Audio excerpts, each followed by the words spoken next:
요한이 전한 거룩한 복음입니다. 그때 예수님께서 제자들에게 말씀하셨다. 내가 너희에게 할 말이 아직도 많지만 너희가 지금은 그것을 감당하지 못한다. 그러나 그분 곧 진리의 영께서 오시면 너희를 모든 진리 안으로 이끌어 주실 것이다. 그분께서는 스스로 이야기하지 않으시고 들으신 것만 이야기하시며 또 앞으로 올 일들을 너희에게 알려주실 것이다. 그분께서 나를 영광스럽게 하실 것이다. 나에게서 받아 너에게 알려주실 것이기 때문이다. 아버지께서 가지고 계신 것은 모두 나의 것이다. 그렇기 때문에 성령께서 나에게서 받아 너희에게 알려주실 것이라고 내가 말하였다. 주님의 말씀입니다.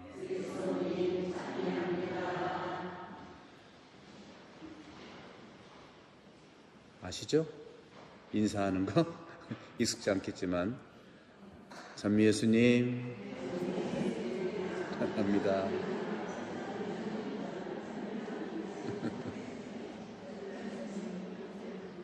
익숙지 않은 분은 이렇게 해주셔야 돼요. 이렇게 이쪽이 결리시는 분.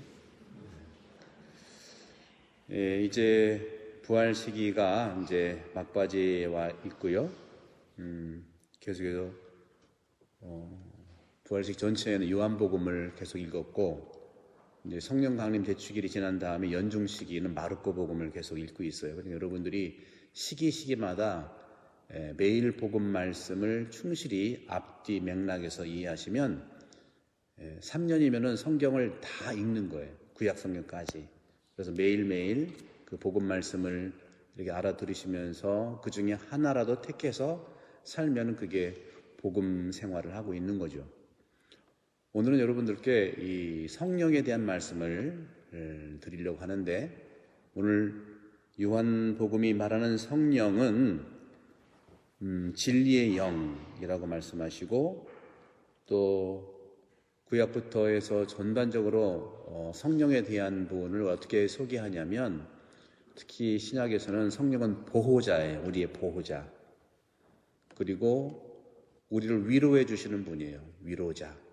그러니까 위로를 어떻게 해주시는가? 아주 고요하게 해주세요. 고요하게. 침묵 중에서 고요하게 기쁨으로. 시끄러운 데서는 위로 안 하는 건 아니지만 시끄러워서 못 듣는 거죠. 그죠? 고요함. 그래서 또 조명자라고 하면 조명자. 왜냐하면 우리가 어둠 속에 있다 한다면, 생각이 어둡고 복잡하다면 밝게 비추어 주시기 때문에 우리 어두운 부분들이 환하게 밝게 되는 거죠. 제가 늘 말씀드리지만 어떤 모임에 갔을 때 어떤 분이 들어오면 그 모임이 환해지는데, 어떤 분은 그분이 나가야 방이 환해지는 게 있잖아요. 그죠? 여러분들은 어떤 분이에요? 들어오면 환해지는 분이에요? 나가야 환해지는 분이에요?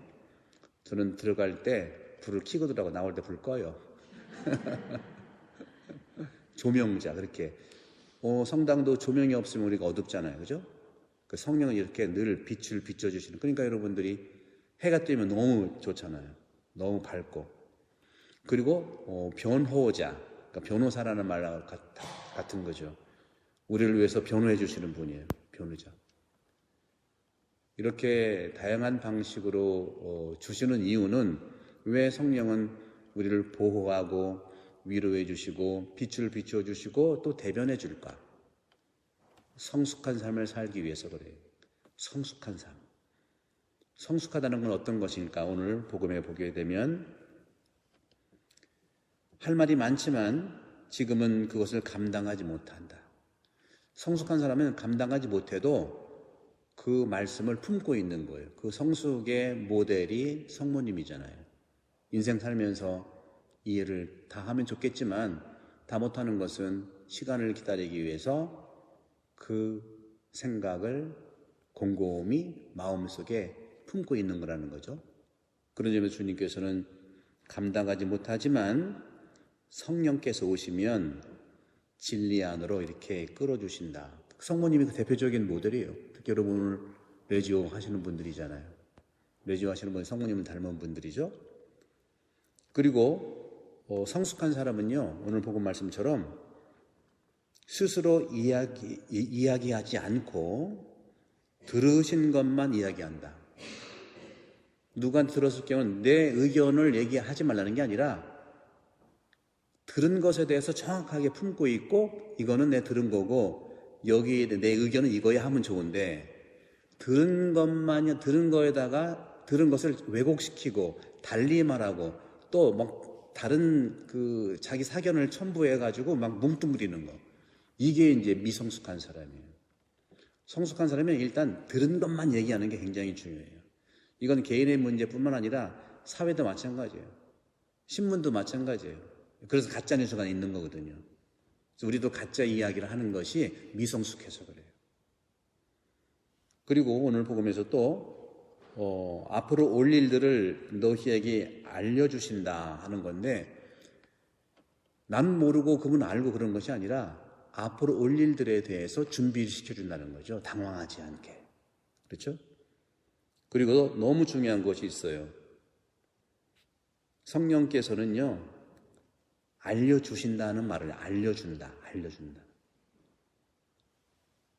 나에게서 받아서 너희에게 알려주신다는 말 쓰고, 또 성령께서 또 나에게 받아 너희에게 알려주신다. 이건 뭐냐면 예수님도 오늘 복음 14절에 아버지한테 받은 것을 우리한테 알려주시는 거거든요. 성령도 마찬가지예요. 그분께서는 나를 영광스럽게 하실 것이다. 성령께서. 왜?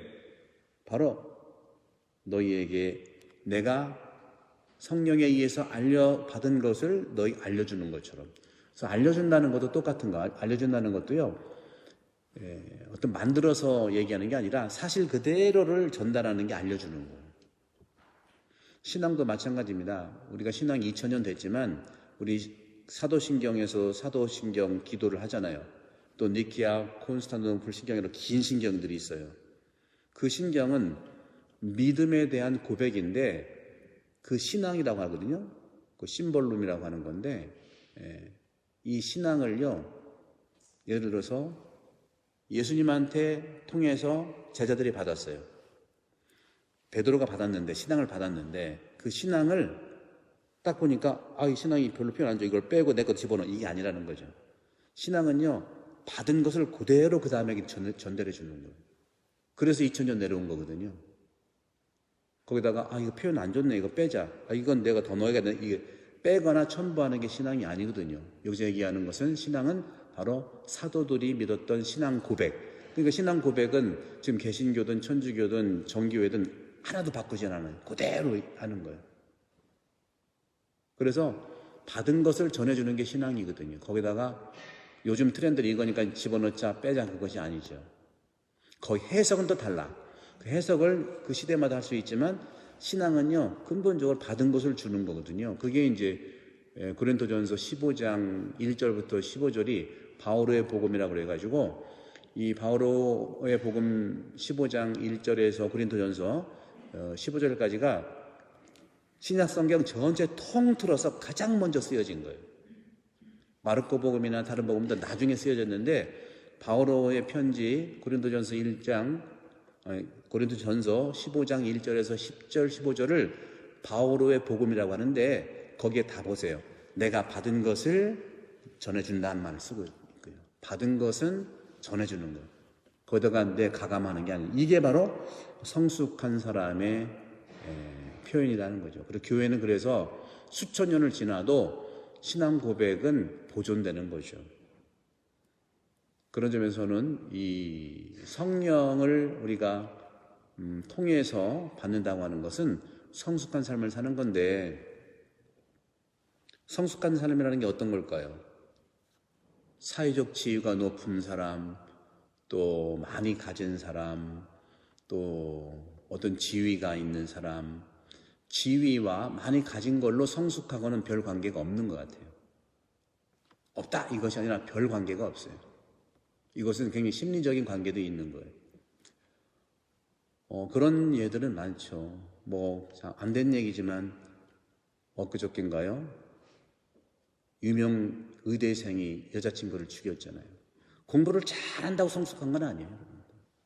항상 그 부분적인 그 결핍들이 있는 거거든요. 그래서 사회적 지위 많이 알고 모르고는 성숙한 거하고 많이 다른 건 없다는 건 아니지만 큰 관계가 없어요. 그러면 성숙한 사람은 어떤 분이 성숙하냐? 오늘 복음에 나와 있는 것처럼 그런 내용들이죠. 그대로 전달하고 내 의견은 내 의견이라는 거죠. 그래서 가정에서도 마찬가지고 사회도 그렇고요. 성숙한 나라는 위원회가 있다고 하죠. 우리 본당도 분과장이라지만 분과위원회거든요. 위원. 우리도 사목위원들이고 사목평의회잖아요. 여기도 성숙한 건 어떤 걸 뜻하냐? 어떤 사안이라 하더라도 합의를 하고 조정을 하는 게 중요하다는 거예요. 한 사람 일방적으로 해 이게 아니라 합의하고 조정을 할수록 성숙한 사회예요. 성숙한 가정이고. 그 합의하고 조정하다 보면 누구의 이익이 더 가고 덜 갈 수도 있잖아요. 그러면 그 이익도 조정하는 거예요. 같이. 한국 분들이 그걸 참 잘해요. 그렇지 않고 누구 하나가 아무리 직위가 높다 하더라도 밀어붙이면 안 되는 거예요. 그러면 성숙한 게 아니라 완전 미성숙한 사회가 돼서 아주 분열이 되고 서로 미워하고 오해하게 된다. 그런데 이런 성숙한 삶을 사는 데 있어서 또 요소들이 있는데 성숙한 사람은 첫 번째는요. 그 사람들에 대해서 내가 앞에 있는 사람을 배려하는 사람이 성숙한 사람이에요. 사회 지위가 높고 봉사하는데 높은 데 있고 그것보다는 실제로 그 한 사람을 소중히 여기고 배려하는 사람이 성숙한 사람이고 두 번째는 존중하는 사람. 그 사람에 대해서 존중하는 거예요. 말도 들어주고. 근데 이 모든 게 사실은 경청에 달려있는 거예요. 경청. 또 오늘날에는 사회가 너무나 이익, 돈, 경쟁 이걸로 하다 보니까 경청이라는 게 참 힘들어요. 자기 말만 많이 하는 거죠. 참 말만. 하느님이 가장 성숙한 분의 한 분이잖아요. 왜? 그분은 말이 없어. 여러분 하느님 목소리 들으신 적 있어요? 말이 없어. 얼마나 경청을 하겠어요. 그죠? 성경이 이미 다 말씀하신다면 말씀이 없는 거예요. 구약시대 때는 하느님이 여러 모양으로 하느님께서 백성들을 만나셨다면 신약에서는요 오직 한 분 예수님을 통해서만이 하느님을 만난다는 거예요. 그래서 여러분 성숙할 그런 모델은 물론 우리 인간 안에서 성모님이지만 성모님의 통해서 나신 하느님의 아들 예수 그리스도 오직 예수를 통해서만이 우리는 성숙함으로 닮아갈 수 있다는 말씀을 드리고 싶은 거죠. 그래서 성숙한 사람은 배려할 줄 아는 사람, 성숙한 사람은 존중할 줄 아는 사람, 성숙한 사람은 이 모든 걸 경청하는 사람. 그래서 어떤 모임을 가서라도 합의하고 조정하고 이익이 조금 더 편중되면은 그것도 이익도 서로 합의해서 이번에는 네가 그게 계모임 아니에요. 우리가 그런 점에서 행복을 찾는 사람이 성숙한 사람이에요. 오늘 제 1독서도 똑같이 복음에서 알려준다는 말 하잖아요. 성령께서는 알려준다. 지금 제 1독서도 바오로 사도가 아테네 시민들한테 아테네 여러분들한테 알려주고 있잖아요. 그렇죠? 알려준다는 뭐라고 했죠? 내가 받은 걸 그대로 내 사견이 들어가는 게 아니에요.